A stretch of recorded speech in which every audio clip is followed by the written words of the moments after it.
Welcome to Taking Care of Mom and Dad. Today we have Donna Newman Bluestein from Dance for Connections. You provide like the dance movement therapy, and I noticed you've been doing it on your website. It says for 40 years. So how did you get into that? How did you start? As a young woman, I just noticed that dancing made me feel better. And so I figured if it made me feel better, at some point it dawned on me that maybe this was something. Actually, I mentioned it to somebody, and he said he knew somebody who was a dance therapist, and so he suggested I connect with that person, and she told me who to study with and what to read and so forth, and I never looked back. And that was in 1974. So how many years is that? Almost 49 years ago. Um, I Now, was started. that a new idea back then? Like, was it a new concept or? It's been a profession since the 50s, since the 40s, actually, the Okay. 40s. Veterans returning home from World War II, at St. Elizabeth's Hospital, for example, the treatments there, this is before they had psychotropic medication, and they did all kinds of horrible stuff. But drama therapy and dance therapy were offered at that hospital. I'm not sure about other arts therapies, but so it's been a profession that long, and the Dance Therapy Association formed an organization in the mid 60s. And I went to my first conference in 1974. So I've been a member for a long time. What's involved in training? What do you do? So it's a graduate level training, and the training has evolved over the years. So there's a body of literature now in dance therapy and dance therapy with different populations. The training involves a lot of experiential, because it's not something one can learn by reading or thinking. You have to be in it, and how we work with different populations is different, although there are certainly things in common. But the most, I would say for myself, because I worked with all different populations over the years, the thing is moving from the mind into the body, getting our, we think a great deal, but our bodies have tremendous wisdom. And I think in the 90s, I began noticing that there was a lot more talk about mind-body connection, but a lot of that was about how we could tell our bodies what to do. But the reverse, I believe, is much more useful, because our bodies have wisdom that our minds don't have. Each of us has our own body, and so doctors can tell us things, but sometimes doctors tell me that I don't feel what I feel. Exactly. Good point made. Yeah. And I'm seeing that a lot with the dementia Alzheimer's, that they're realizing that connection, that it's actually, even though we think of it as mind body, it's actually reversed, is basically what you're saying.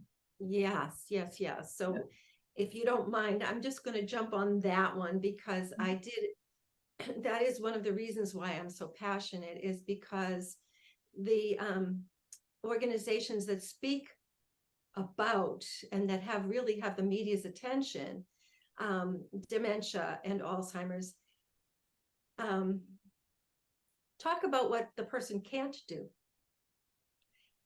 And the person is really capable of much more than what it is they can't do. But if one thinks about, I think of the four realms, from my perspective, which is body, heart, mind, and spirit, they can still move. They still are very much in their hearts, very socially connected. That is very, very important for them. And they're very much in their spirit. So what they don't have, what they can't grow, is the cognition. And what we can do by providing dance, providing the arts, providing engagement in social connection, we can keep them from deteriorating. We can keep the cognition from deteriorating. And thank you for bringing that out, because that is an excellent point. And I think a lot of people end up missing that part of it, unfortunately. I mind, there's a statement that you have on here on your website. It says, we pay honor when we dance with people with dementia, when we relate to them in an embodied way, when we attempt to understand their nonverbal communication. And like I told you, when I read that, that brought tears to my eyes, because I can imagine that transformation that you see from someone who is nonverbal, and now what you provide is able to have them communicate in their own special way. What does that feel like, having to be able to see so many? It's such an amazing gift that I receive. And so it gives me chills. Yeah, me too. So it's a transformation that happens like that. And so I remember, watching a program on Alzheimer's, maybe in the 90s, and they would say things like, the lights are on, but nobody's home. Mm. And that was about 30 years ago. And so that fueled my passion. Yeah. Because what I saw was, I had worked in inpatient psychiatric hospitals, where people had been hospitalized for psychiatric illnesses for anywhere from 20 to 50 years. So they were elderly.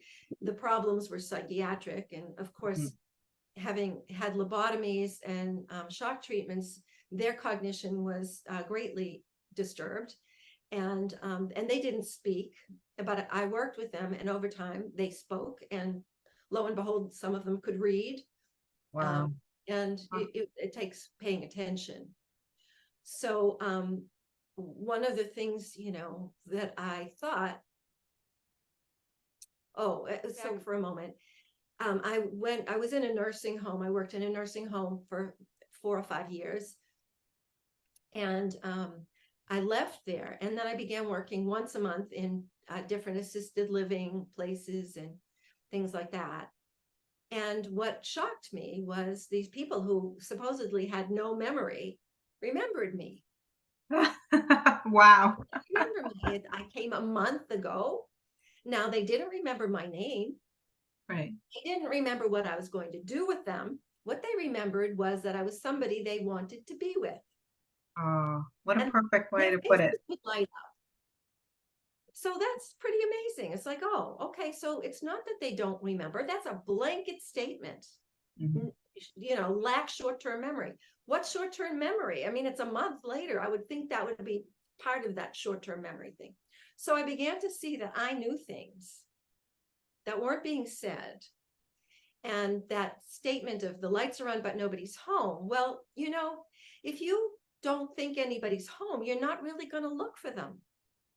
True. It's like ringing a doorbell and you think nobody's home, so you dart away before they have a chance to get to the door.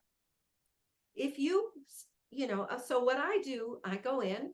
Sometimes it's the first time I'm meeting somebody. Sometimes it's, I've been there, I was there a month before. And if I just pause in front of them, pre-COVID, I always shook their hands. Now, I might just kneel in front of them. You have to think a different way. Yeah. Yeah. But I'm looking at them and, can you open your eyes? And then I just wait till somebody connects. And, another thing is that often they'll say, make eye contact. Well, what kind of eye contact? Glaring is eye contact. What exactly do you mean by eye contact? So what I find happens is I'm looking at into the eyes of the other person.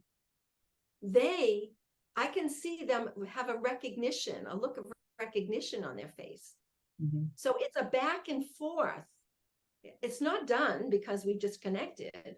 Although I may then move on to the next person if I'm working in a group, which is usually what happens. Yeah. What areas do you go to? Just facilities? What do you? I go into different assisted living places, and I facilitate memory cafes. Is that what you're thinking of? Yeah. So memory cafes are a wonderful, wonderful resources that people who are, taking care of loved ones at home should know about, because they're in the community and it's a Mm, place for people to go where they can. It's not, it's not an adult day health. It's the library. It's a cafe. It's someplace that's kind of more normal. yes. Yes. So it's normalizing the experience. And so I go into different, I facilitate memory cafes. And I initiated one in Dedham, which is where I live in Massachusetts, because I didn't see services for people who were living at home.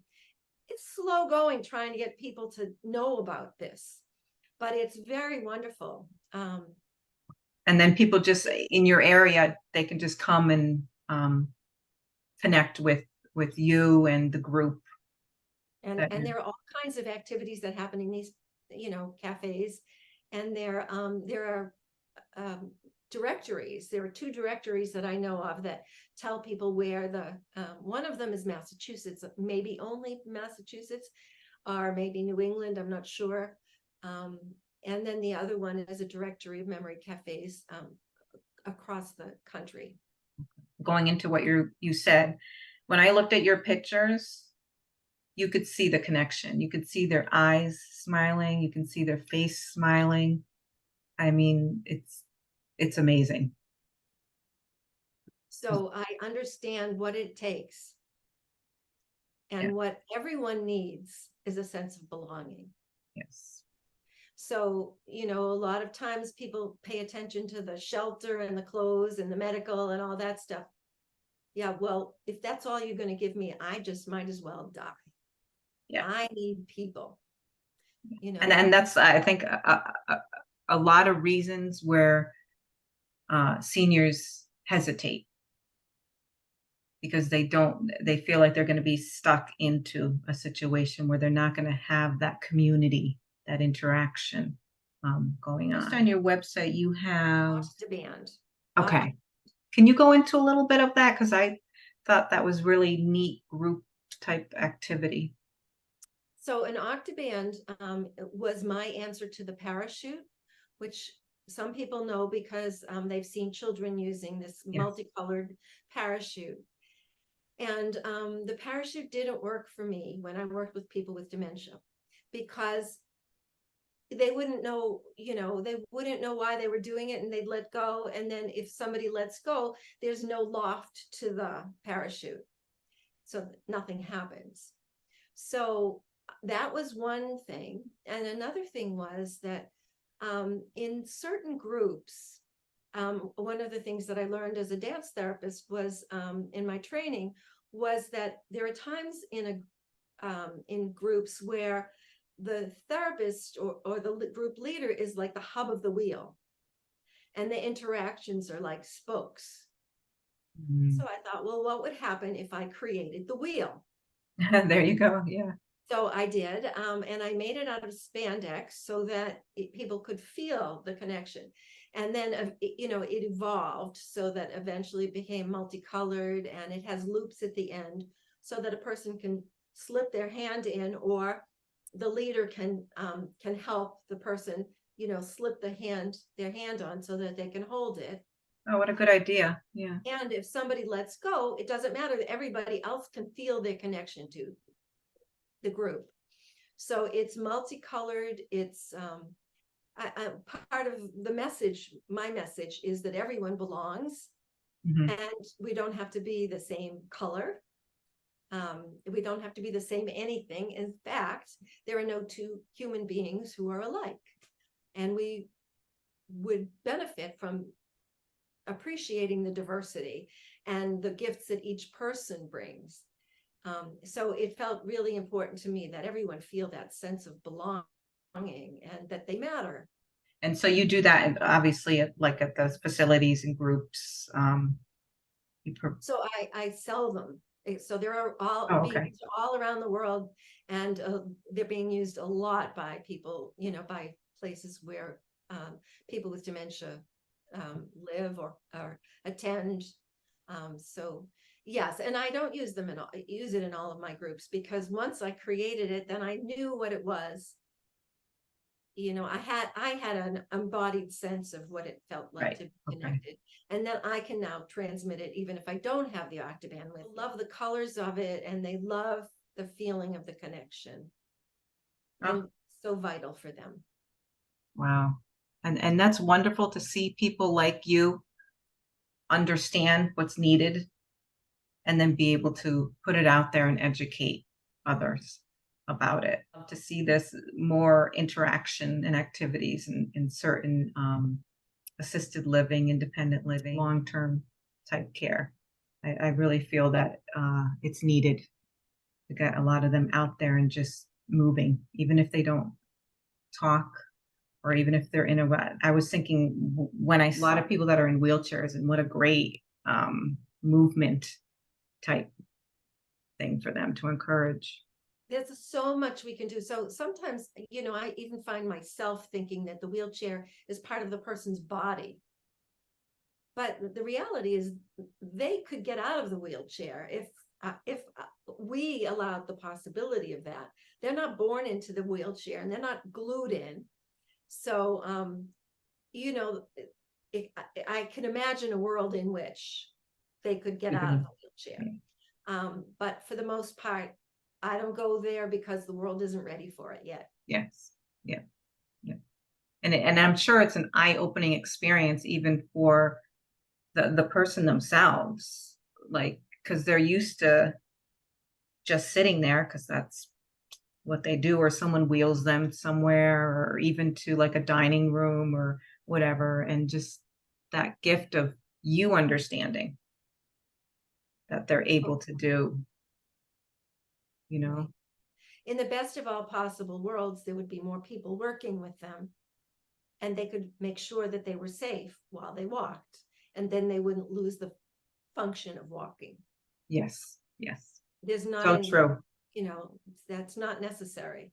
But because people are afraid they're going to fall, and then there's liability, so Mm-hmm. that they won't go there. And I've learned, if so I don't get people out of wheelchairs, but if they don't walk, like they walk with a walker, excuse me, and they're afraid to walk on their own. So let's see, I'm going to stand up. So Yeah, go right ahead. see, so I put my arms out, and I ask them to put their hands on my elbow, and I put my hands on their wrists. And I said, just think of me as your walker. Ah, And it's a very stable position. They're not going to be able to pull me over. I'm grounded. I know how to stay stable. And right. so we can dance together standing if that's something that they want to do. Oh, wow. What a gift for them. Did you get into the Alzheimer's dementia? When did you realize that that was like really a passion for heading towards that direction? So my dad had dementia. He had vascular dementia. And he was in a long-term care facility. And there was a dance therapist on his Oh, unit. wonderful. So I got a job there. And that was a pretty amazing experience, because I came in through the back door, and my father was, it was a 600 bed facility. So it Oh, was wow. big. So I come in, and I know that he's way up there somewhere. And I could feel my heart reaching all the way up there. Oh, So, that was just an amazing experience. So I didn't work with him, and that was better than not to work with my dad, and him not to work.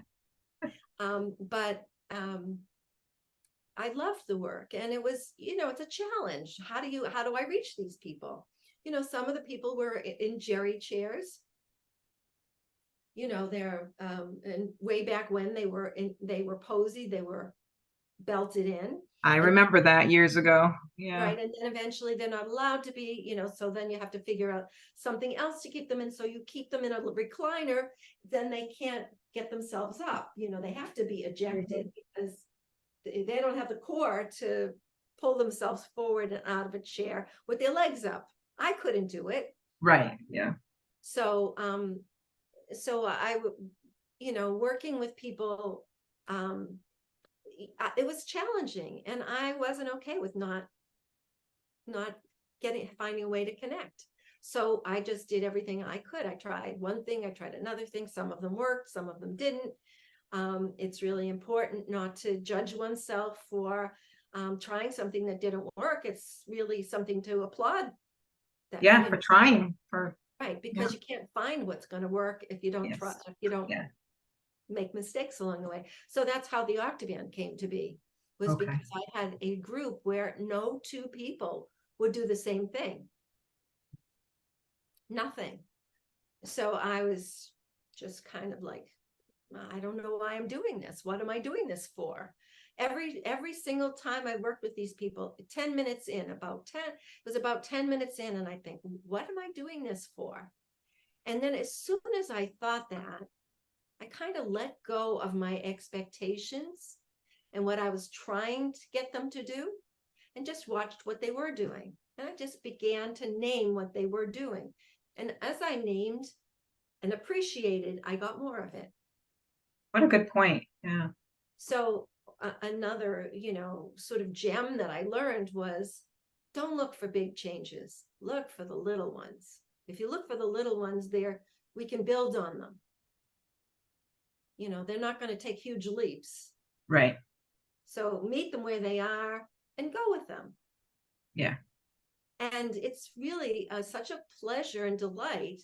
They don't have the sensors. A lot of them do not have the inhibitions that say, oh, I can't do that. That looks ridiculous. And even if they do, I mean, I have ways of, I have comebacks. That's what you need. Yeah, a lot of comebacks, like, oh, that's childish. Well, if children are the only ones who are allowed to have fun, life is very, very long and difficult. And if least if we can have fun along the way, we help alleviate some of that suffering and pain, because we all got it. I don't know anybody who's escaped without some suffering. So whatever it is, yeah. And I think it's a good point too, that if you humble yourself and just go with whatever they're doing at that moment, then you're going to have that connection. If you don't have that expectation, because that expectation is what you're expecting, right? But if you're able just to humble yourself and be like, I'm here for them, then you're going to get that type of connection. And I'm going to learn. I'm going to get so much, because I don't know what they need. I don't know what they want. And I get to be surprised and delighted. Yeah. Well, I want to thank you for joining us. You brought out a lot of good points. And we are grateful that you're providing this to specifically the dementia Alzheimer's. It's down below. I'm going to leave a link to your website. When there are questions, they can actually go to you and connect with you so that they can get the help that they need.